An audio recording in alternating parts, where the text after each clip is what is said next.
Thanks for clicking on Zeitgeist. I'm Willie Geist. You know, it's not every day you see a deer with 6 legs, but today is just such a day. Check this out.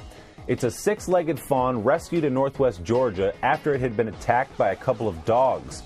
The deer sustained only minor injuries when it was separated from its mother by the dogs. The dog's owners helped the fawn and turned it over to an animal clinic. A veterinarian there says in addition to the 6 legs, the animal has 2 distinct pelvises, and it uses 1 leg from each pelvis to walk, with the other 2 legs just kind of dragging there. The fawn will likely be taken to a sanctuary where it can live safely.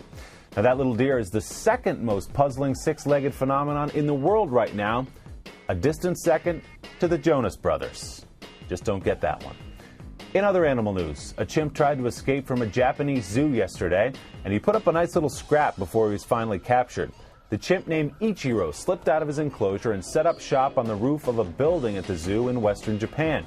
Now, I want you to watch as one of the zookeepers tries to get clever and sneak up on Ichiro with a tranquilizer gun. Ichiro senses what's going on, runs over, snatches the gun from the guy. Give me that thing, my man. With the gun out of commission, zoo officials went old school and dusted off the blowgun. Clearly, they had not used the thing since the firearm was invented several hundred years ago because they missed with both attempts.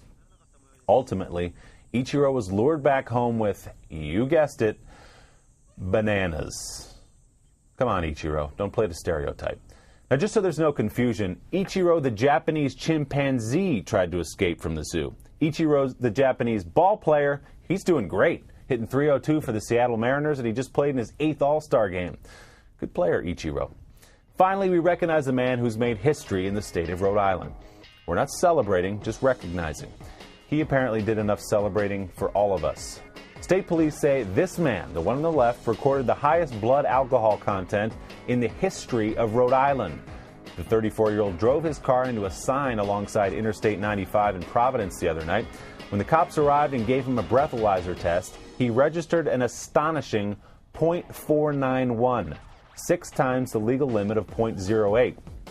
Police say the .491 is the highest blood alcohol level ever registered for someone who was not dead. For perspective, .3 is considered a stupor, .4 is comatose, and .5 is fatal. Again, this guy blew a .491. He was arraigned yesterday on charges of driving while intoxicated. More specifically, driving while legally comatose and almost dead. That's Zeitgeist for today. I'll be back here soon with much more of the news you cannot use.